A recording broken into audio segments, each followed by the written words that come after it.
Hi, my name is Dr. Hassan. Today I'm going to talk about online interviews during corona pandemic.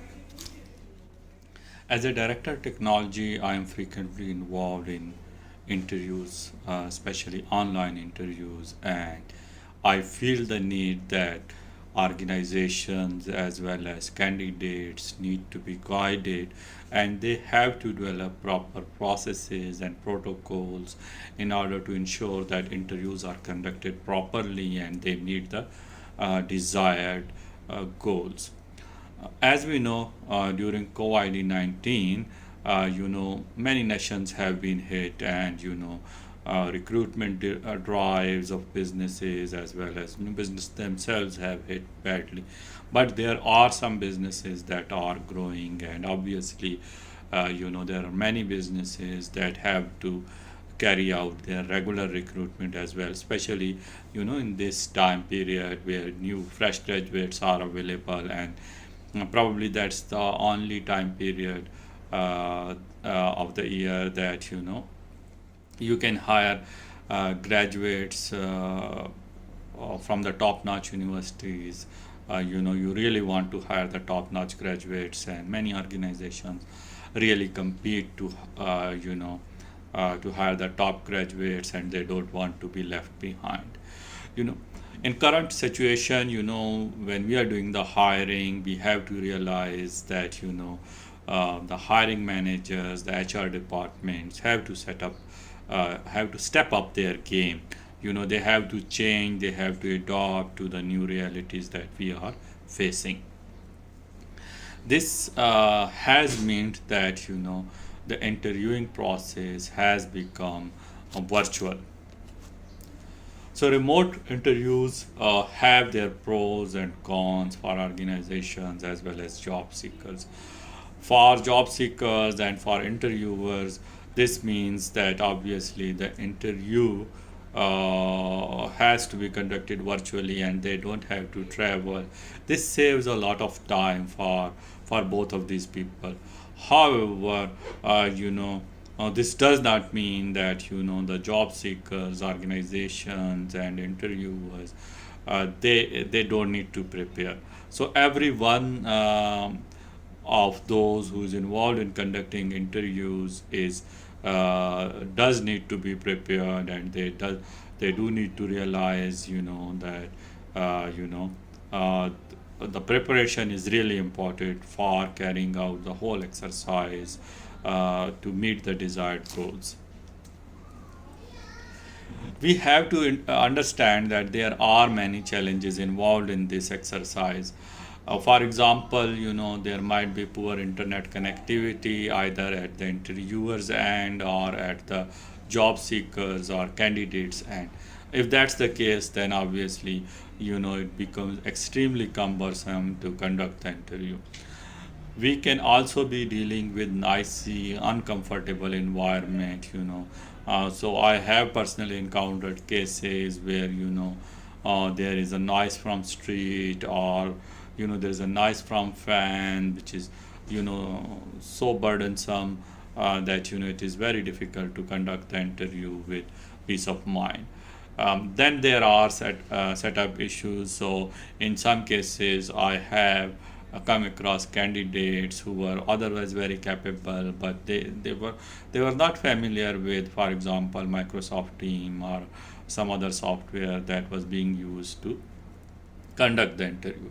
At certain point in time, even the organizations might themselves be dealing with the transition. For example, we were dealing with a transition from Skype to Microsoft Teams, and during that time period, the Skype really was giving us horrible time, and we were in many cases we were not able to continue the interview with Skype, and we just had to switch to WhatsApp or Zoom and conduct the interview.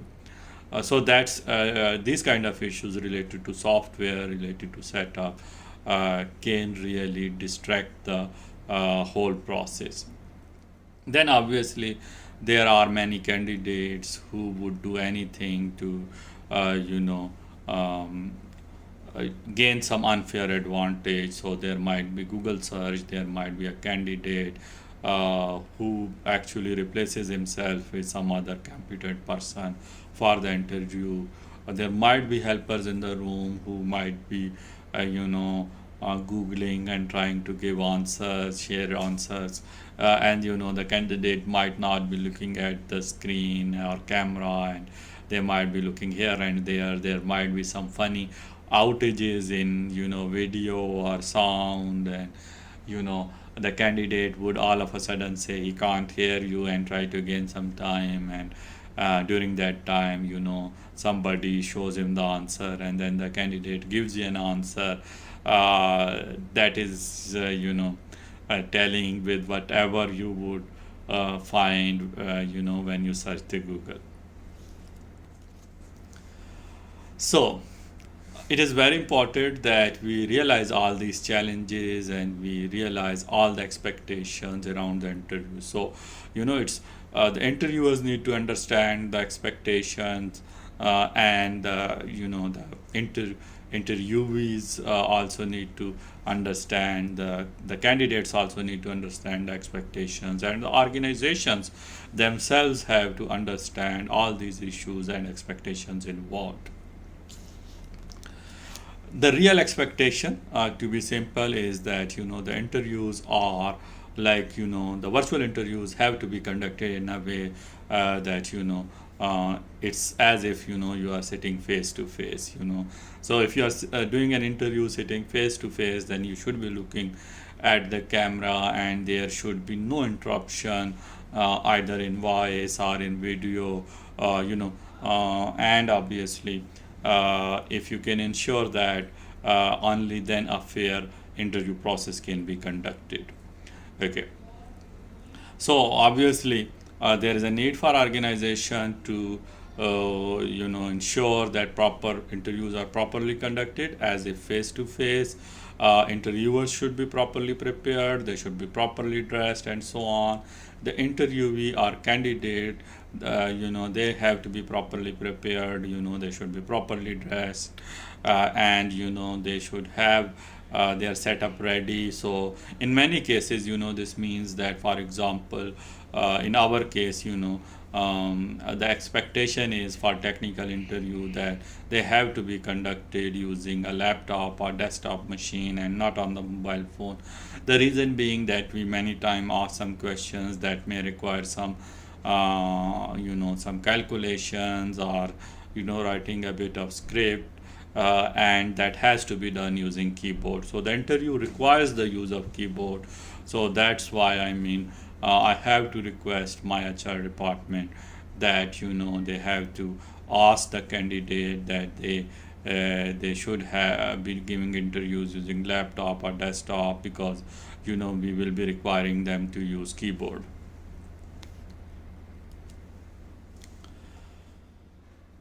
Okay. So as I have discussed, the advantages are there as well. So because there is no traveling involved, you can quickly switch between a task. But in many cases, there are severe disadvantages as well. There is more communication involved, especially with the candidate. The sort of communication which would otherwise be done by your receptionist and other people in the organization. So right now, obviously in case of virtual interviews, it's just your calendar and you doing the interview, and there is virtually nobody who is present. If there is an issue, obviously we get back to HR, and then the HR contact person has to get back to the candidate, and obviously that is also a bit cumbersome. Okay, so there are many tips for the candidates as well as interviewers. So one of that, you should be properly dressed, and you should have a proper seating place. Then obviously you should have checked your mic, you should have checked your internet bandwidth and connectivity, and obviously you should be in a distraction free environment. So all of these are very important, otherwise the confidence of the interviewer might be shaken. It is also possible that due to a poor connectivity issue on type on part of the interviewer, the confidence of the candidate is shaken as well. The role of HR is very important. HR is the one who is the bridge between the candidate and interviewer. So being the bridge means that they have to ensure that the candidate satisfies all the requirements. There are many candidates who are at a disadvantage. They might not have good internet connectivity. They may not have desktop or laptop that is required for the interview. They might not have a distraction free environment. All of this means that for obvious reason, you cannot conduct the interview from your home, and the candidate has to be invited to the office.